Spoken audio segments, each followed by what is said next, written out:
The next part is another panel discussion, this time on technology, democracy, and citizen engagement, to be moderated by yours truly. And we will be speaking about how citizens, particularly marginalized groups, can use technology to hold leaders at national and local levels accountable for key developmental outcomes. Yes, and we have 4 panelists. The first is ASEC Chris Ablan. He works for the Philippine Communications Operations Office. He leads the Freedom of Information FOI Project Management Group. And prior to his post at the PCOO, he served the Commission on Elections and the Public-Private Partnership of the Philippines. We also have our speaker earlier, Sir Mon Liboro, again, Commissioner and Chairman of from the National Privacy Commission. And next is Jane Uymatiao, the co-founder of BlogWatch, a group of independent-minded bloggers whose aim is to engage government, the private sector, and citizens on various socio-economic and political issues. Kaya mo yan, Atom. Okay. And last but not the least, Vince Lazetian, Executive Director of Transparency and Accountability Network. He's also one of the conveners of Media Nation, an annual gathering of journalists to exchange views and air pressing concerns. So, all right. Ready, Thank Atom? Thank you, Natasha. I'll take over at this point. All right. So, a big hand to all of our panelists. Meron akong trivia sa inyo. Alam nyo ba na si ASEC Chris? We ran against each other as chairperson in UP, and he beat me. But I have the microphone now, Chris. All right, but of course, this is I was ready to be an answer to that trivia question my whole life, Atom, until something happened this year. What happened this year? And now I can be an answer to another trivia question. Which is? Name one office mate of Mocha Uson. Ayun. It's me. Tapos na. That era is done. All right, so of course, this is a topic that's very important. There are a lot of, malawak na malawak actually yung topic. We can talk about many different aspects of this issue, but we'll try to hit the important questions. We'll start with ASEC Chris. First of all, talk to us about the FOI. I know this is an executive order from the President. For everyone here, probably not everyone knows the ins and outs of the executive order. Tell us about how it works and how it's been working these past months. All right, so thanks for that, and thanks so much to Rappler for inviting the PCOO and the FOI office here during the Social Good Summit. The FOI program is being run by the Presidential Communications Operations Office, and it stems from an executive order. And because it's an executive order, it only applies to offices under the executive branch. So it doesn't involve the judiciary, the constitutional commissions, local government units, and the legislative branch. It only covers the departments, the bureaus, and its offices. Basically, what it means is that, quite opposite from the work of Commissioner Liboro at the National Privacy Commission, is we in government distribute are transparent in giving out information that the public may need. I understand during the hackathon, some of those who were in the hackathon were asking for information from our program, and you can actually log on to our website. It's foi.gov.ph. Again, it's foi.gov.ph. When the executive order was created, what was only envisioned by the President was a paper-based request, meaning to say you can go to any office of government under the executive branch and you can ask for information, as long as that information you're being requested is not protected by data privacy and other exceptions to public disclosure. But we at the PCOO and the FOI office said that, hey, it's already the 21st century. It's about time for us to be online. And so we created the website. So now, not only can you ask information directly from a government office, whether paper-based or manual request, you can actually ask directly online on foi.gov.ph. Now, it's a work in progress. Not all government agencies are online yet. We started in December 2016 with only 15 agencies. We're now up to 150 agencies. So we're on track, Atom, to get all national government agencies on board eFOI by our first year anniversary in December 2017. So hopefully, more and more agencies will just join if you keep on asking. So we are encouraging all of those who were involved in the hackathon to continue asking from your government agencies. That's the only way we can improve on ourselves on trying to deliver the information you're requesting. Okay, let me continue with Chris first before we move on to our next panelist. Kamusta yung assessment, Chris, so far? Are you able to, the office has the power to reject requests, is that right? Yes. The office that you request from. Okay. Yes. And so far, have you rejected, or at least offices that are involved, have they rejected requests, and on what basis? Yes. So based on our statistics, I don't have the latest update, but a big chunk, let's say between 30 to 40% of requests of information get denied or rejected. And the number one reason for denial is not actually falling under the exceptions. The number one reason for denial is actually because they are not the agency with that information. So for example, the PCO, we're on foi.gov.ph, and we get asked for the salin of the president, thinking because our name is Presidential Communications Office that we have the salin of the president. That gets denied because we're not the office with that information. That's the OP. And so the number one reason for rejecting a request is because that agency does not have that information. Okay, let me ask Vince. Based on your, I guess, your experience and your study of the existing FOI that we have now, do you think that enough people are using it? And what is your comment so far? Is it what's missing, or is it effective at this stage? Thanks, Adam. Well, we don't have any information or data on how many people are using it. But I think Chris pointed out some of the limitations of the executive order, and that is it only covers the executive branch. And we know that there are two other major branches of government where citizens can ask information, where information is important, whether it's a legislative branch or the judicial branch. And I think certainly to have an FOI executive order is somewhat a step forward, but the problem is that people might think that that's all we need. And they may forget that we have two other branches of government. And there are a couple of problems with an EO. First, it can be rescinded anytime. The president himself can rescind it, or his successor can rescind it. Secondly, you can't punish anyone. You can't impose penal sanctions on someone who denies information. So there are some serious drawbacks to just relying on an EO.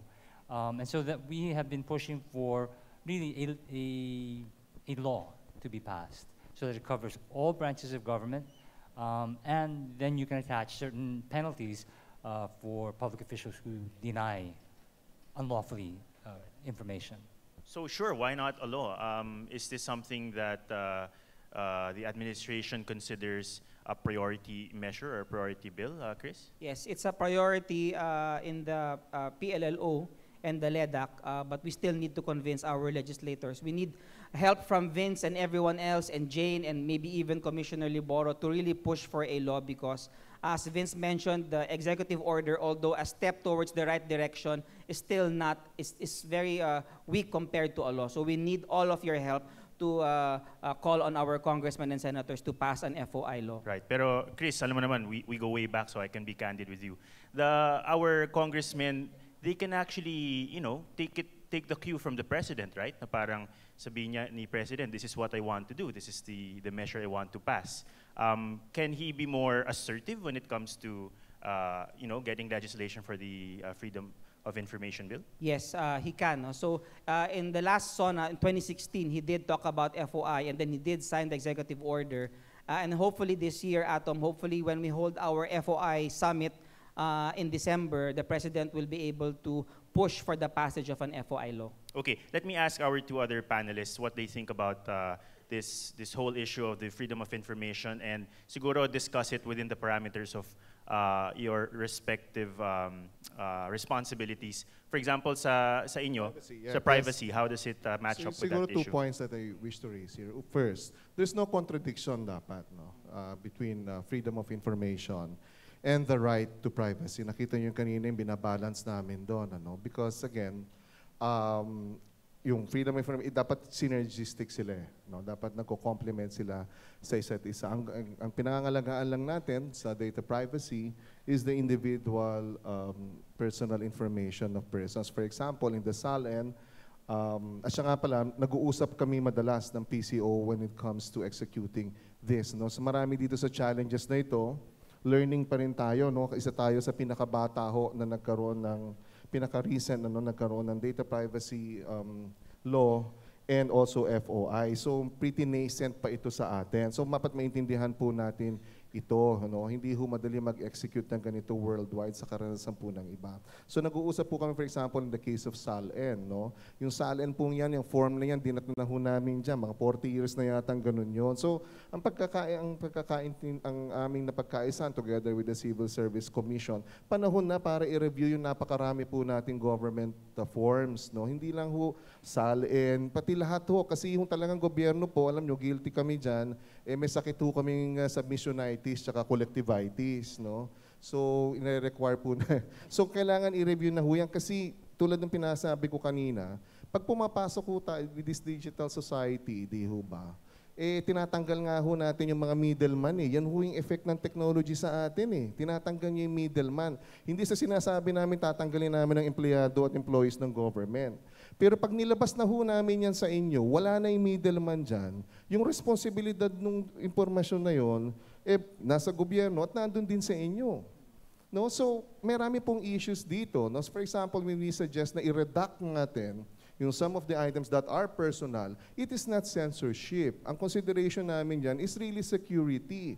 Kasi 10, 20, 30 years down the road, that same digital information will probably be still there out there.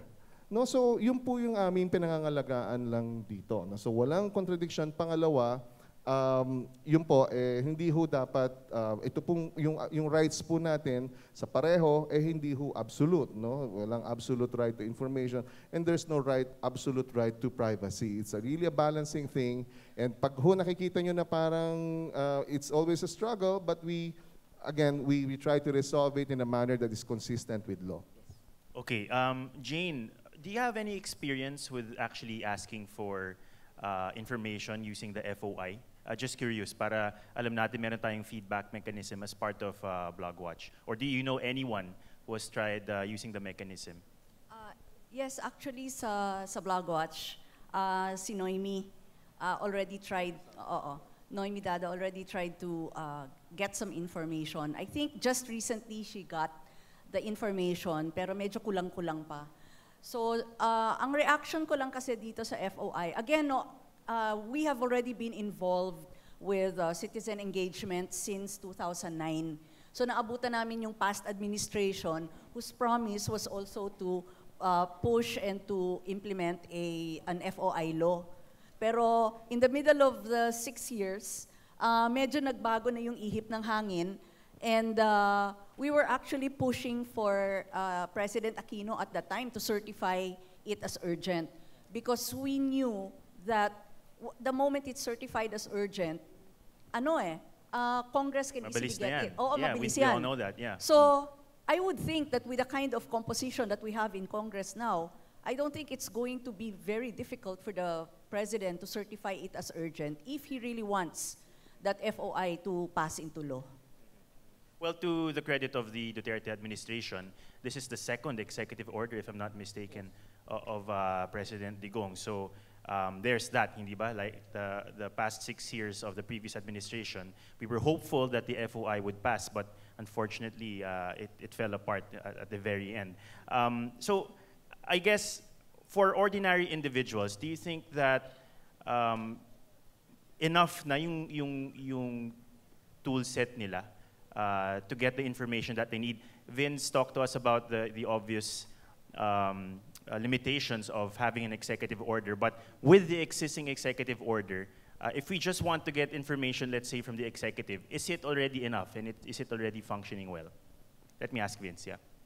I think if we look at the process of requesting for information, on both ends we have, I think, some improvements that need to be made. On the government end, the government has not been, in general, very good about record keeping and data collection. So even if they are willing to give you the information, many times the government agencies just simply do not have it.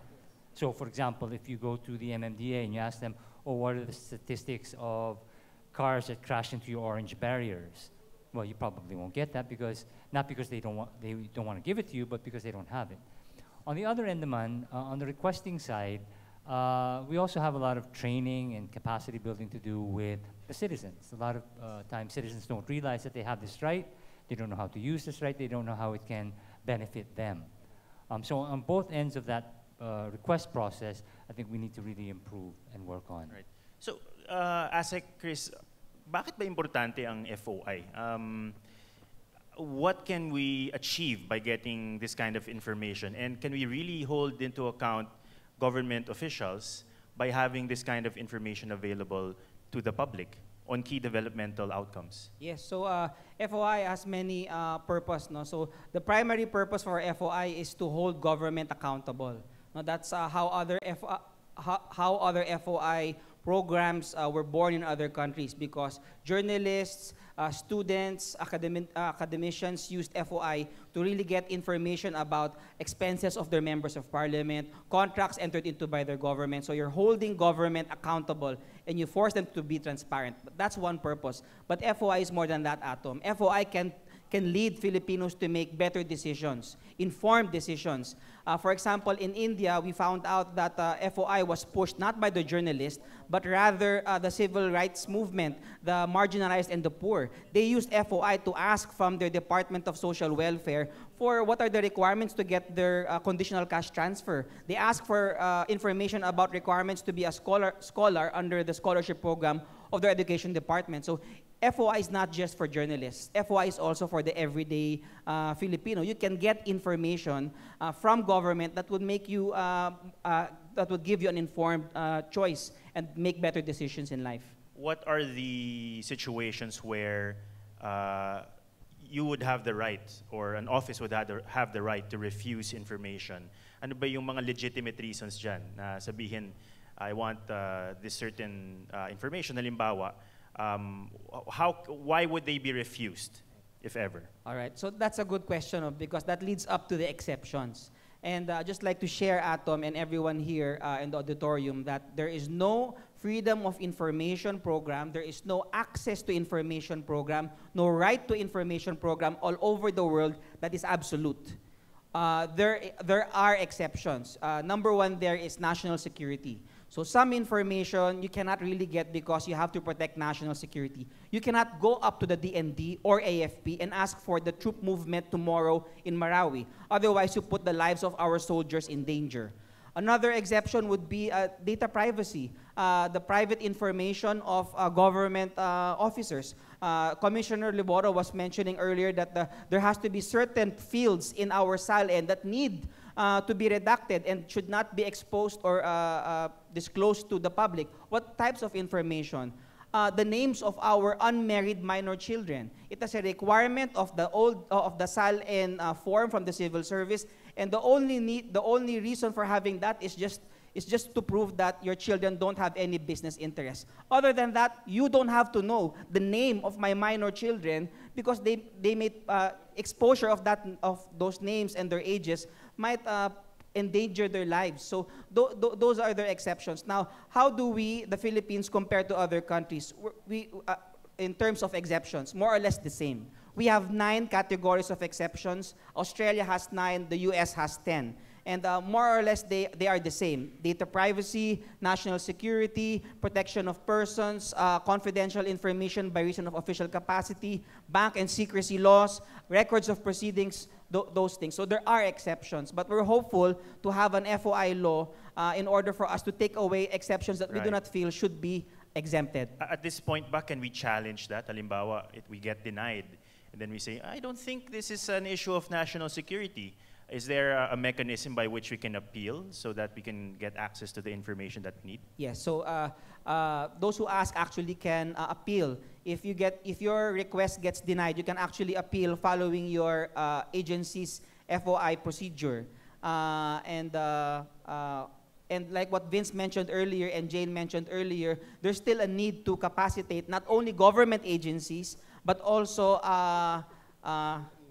anong email yan? Sorry, Government distracted, agencies yeah. as well as the people. We need to capacitate them because, like you mentioned earlier, Atom, not everyone knows how to use this right to information. Right, okay. Talking about privacy, ito, nakikita na natin yung email account ng isa nating kasama sa staff. But going to, would you like to add something, Vince? Yes. I'd just like to, because we have these two gentlemen up with us this afternoon, talk about privacy, because it's a very important issue. Certainly the right to privacy is a recognized privacy, and it sometimes conflicts with the right to information, and we have to balance those rights. But we also have to remember that public officials, especially when they're conducting their duties as public officials, do not have that right to privacy.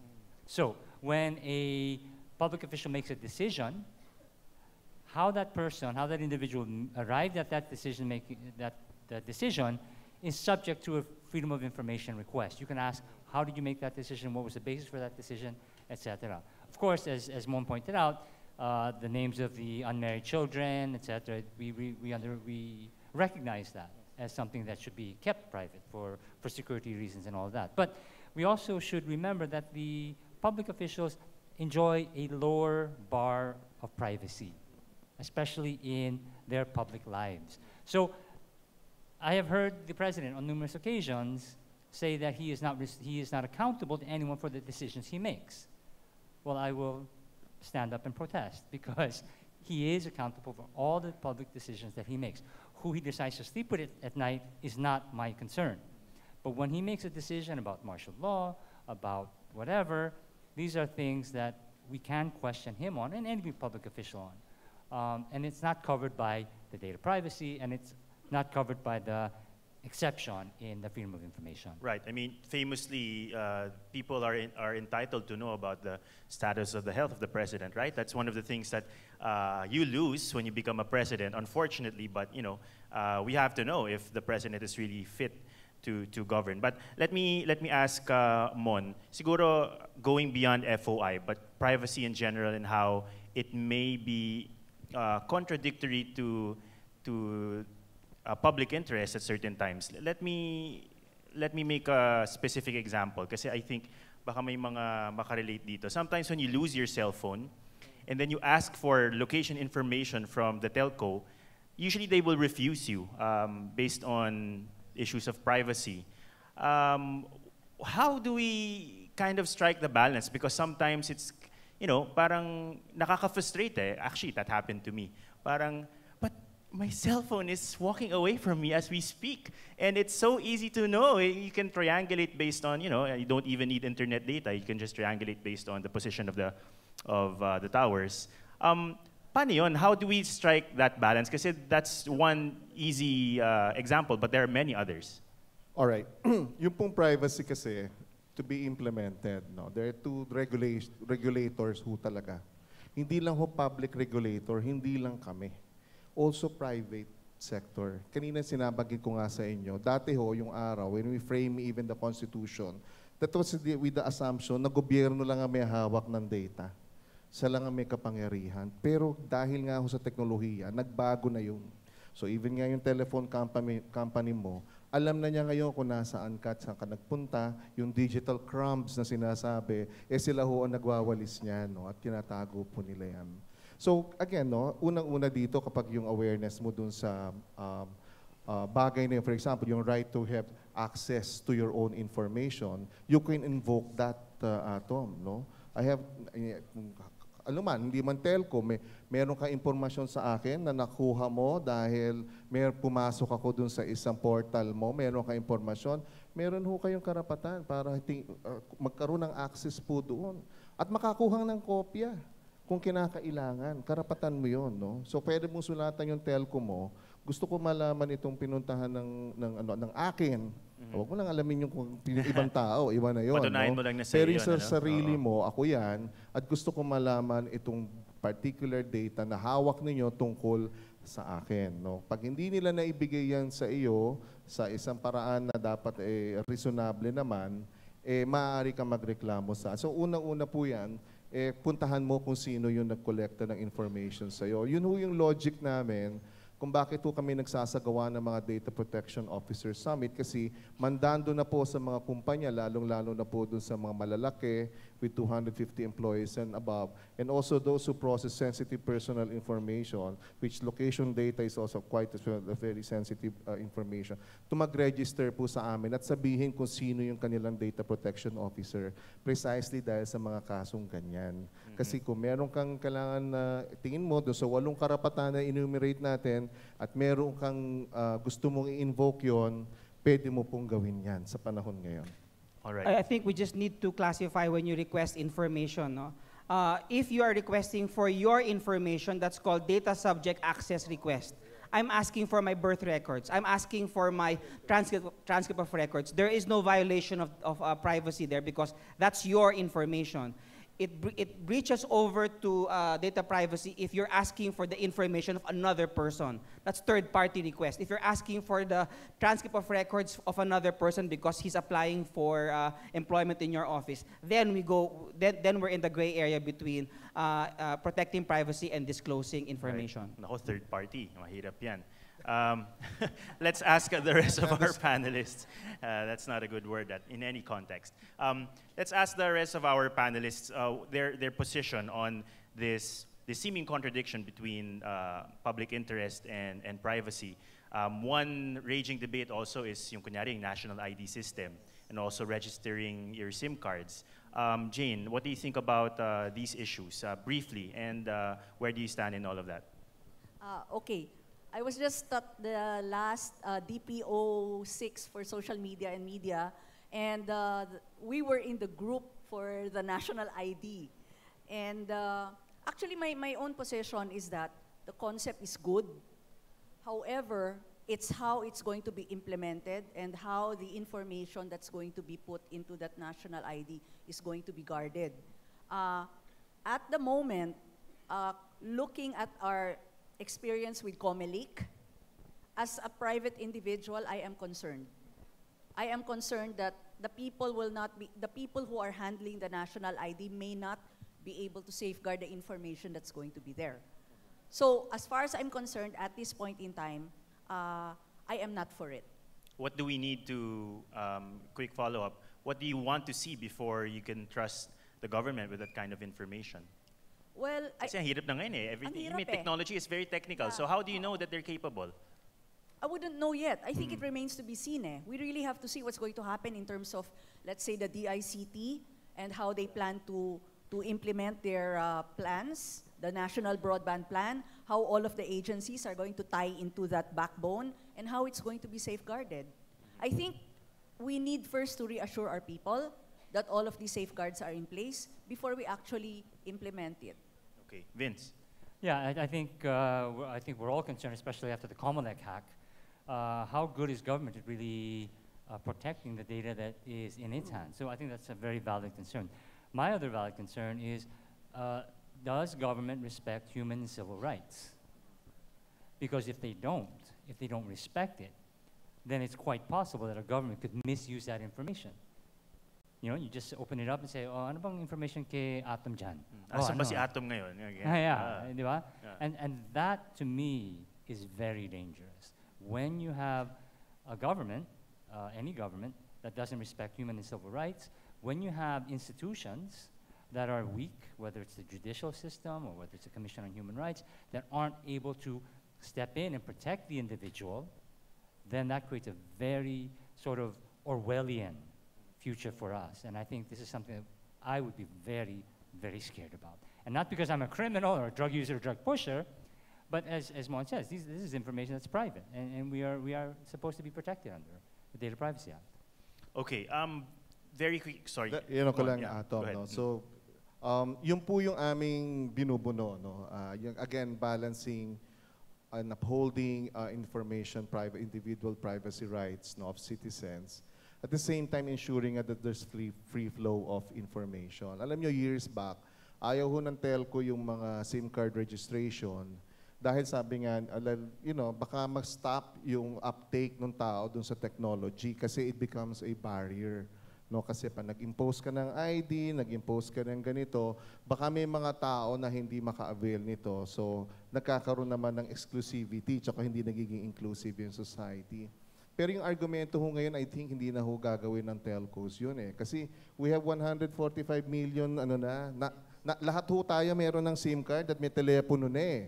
So, hawak na natin ito. So, any action that will involve ito po, dapat may higher objective siguro dapat ito. No?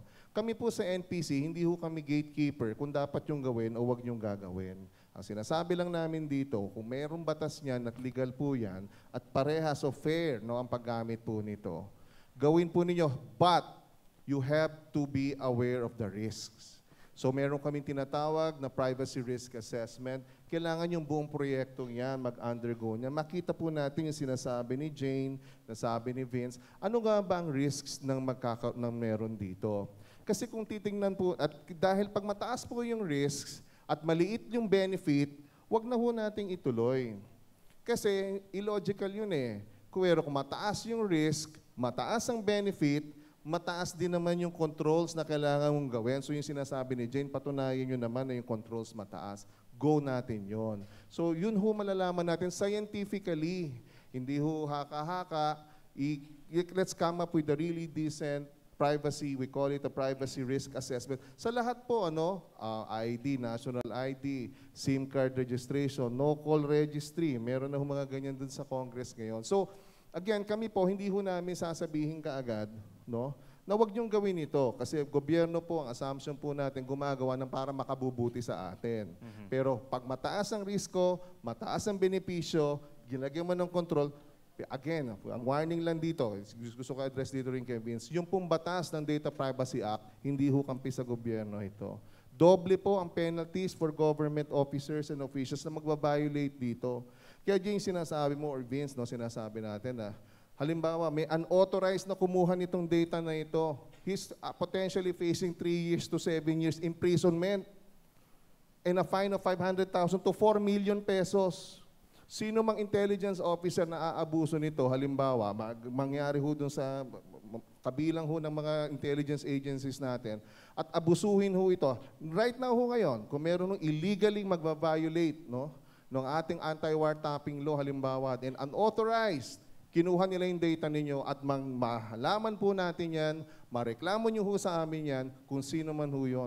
They're facing stiff penalties. Ang private ho, yun ho sinabi ko sa inyo kasi automatic ang government ho, times 2 ang penalty niya. So government, we are doing this, pushing this probably with a bigger risk on persons who are going to handle this data. So we better be aware of all this. All right. Sabi sa akin, last 3 minutes, pero hindi pa naman tayo pinapatayan ng mic. So, can I ask one quick question? Kasi this is also interesting. I'll start with Chris before I go on to our panelists kung may oras pa. Talking about technology and how we can use it to hold our leaders accountable, one way that I think most of us can relate is using technology, specifically social media, to voice our opinion about different pressing issues. Tanong ko lang si Chris, minomonitor nyo ba yun? Parang, is it important to the office kung kunyari ano yung talakayan sa social media about certain issues, and how does that affect, if it even affects the policy or any kind of decision at all? We monitor our own social media accounts. So there's a presidential communications, Facebook, Twitter, and so that's whatever comments we receive, that's what we monitor. All right. How about our panelists? Do you think that this kind of technology is, is it effective? Should we use it to give feedback to our very short? Again, any technology nowadays, it has its beneficial use. It also has its potential to violate privacy. So dapat ho maging aware tayo. Again, 30 ways love yourself online. That's the way to do it. So ang panhuling panawagan ko lang, like us on Facebook, no? We have 44,000 followers. Pero puntahan yung Facebook, marami rin ho kayo matututunan doon. May risk ang pagpunta sa Facebook, pero wala ho kaming choice. Nandun kayong lahat eh. 66 million daw. Sabi ng Facebook officer. In the Philippines. 66 million individual Just in the accounts dito sa... Akalain nyo, nandun tayong lahat, di ba? So wala ho kaming choice. Kailangan namin kayo kausapin through that medium, pero mag-ingat tayong lahat. Can I just add, sorry Vince, can I just Sure. add that the DSWD is one of the agencies that really are very aggressive with social media, specifically Facebook, because Facebook is very fast. If you're in particular area, there's some calamity, you Facebook the DSWD and they respond. So Sure. the question of DSWD is, should we stop our engagement with the citizens using Facebook and just say any request for information you have to go to foi.gov.ph? We said no. We Yeah. continue it because Facebook is fast. Right. For everything else, then you go to foi.gov.ph. Yeah, well, that's a nice example of how it works Yes. to bridge that kind of gap. Vince. I think social media has great potential to connect the citizens with its government. I think the government has to have a very organized and programmatic way of running its social media accounts, because right now it kind of seems haphazard. Maybe DSWD is doing a good job, but maybe DOH is not. So I think government has to be a lot better and to recognize that they need to dedicate resources to it, because if they don't, then you have a Twitter handle, and then people will try to get information, and after a while, you get nothing. I mean, like MMDA, for example. When they first launched its Twitter account, great. But today, it takes days if they'll even answer you. So they really have to dedicate the resources. Okay, Jane? I'm in social media. What else can I say? But I did see the time, early 2009, when there were not many government agencies even on Twitter. And we were one of those who continued to push and to advocate for them to be there, because we said the only way you can really render public service is if you are where the public are. So I would say that social media, I think, is really something that all of you need to take advantage of, because it's breaking down all of these barriers that used to be there. Government is a lot closer to us now than it used to be before. Before, you could not even step into a government official's office without an appointment. Now you don't need an appointment. If that person is on Twitter, that senator or congressman is on Twitter, you can actually tag them already there or on their Facebook page, and you can actually have a conversation if they respond to you. So for me, that is the pro. The con, the other side of it is that there needs to be some, we need more courtesy, respect. I feel and I see that you know, it's already going beyond what would be normal conversation. In normal conversation, you don't threaten a person in front of you if that person has a different opinion from you. But here, we see that on social media. People get threats and get insulted. So for me, it's really, you know, we really have to educate those who are on social media on how it's to be done. Pero ASEC, I just need to comment, because I was a little alarmed that the 30 to 40% on the FOI requests that you said were being turned down because they were approaching the wrong body. I don't know if we can do something about that, because the moment they're turned down, they will not want to apply anymore. Kasi ano na sila eh, parang na-disappoint na sila. Is there anything we can do in terms of somebody within government filtering that and maybe helping them out by directing these requests to the right body, so that it doesn't just stop at a denial, but that it moves forward with somebody inside government bringing that document or that request to the right body? Yes, we do capacity building for the agencies to embrace the motto of the DTI, which is serbisyong higit sa inaasahan. So if you don't have that information, just don't deny. You have to help the requestor to the proper agency who has that information. For example, for this hackathon, Kevin asked from the DA latest data on staple agronomic crops for the hackathon, and it was denied because it was the wrong agency. The proper agency is the Bureau of Agricultural Statistics. I mean, who knows, di ba? I don't even know. So if I will ask any agriculture statistics, I'll really ask the DA, because it's Department of Agriculture, yung pala wrong agency. So there has to be some kind of effort on our part to help each other out, because you guys get confused on which agency has the information you're asking. Right. Okay. And on that note, actually yung pinag-uusapan natin is kind of the topic of the next panel discussion, so you're welcome to stay. But let's thank all of our panelists for a great discussion. We have PCOO ASEC Chris Ablan, Vince Lasatin, Jane Uymatiao, and Mon Liboro. Thank you so much, guys. Thank you.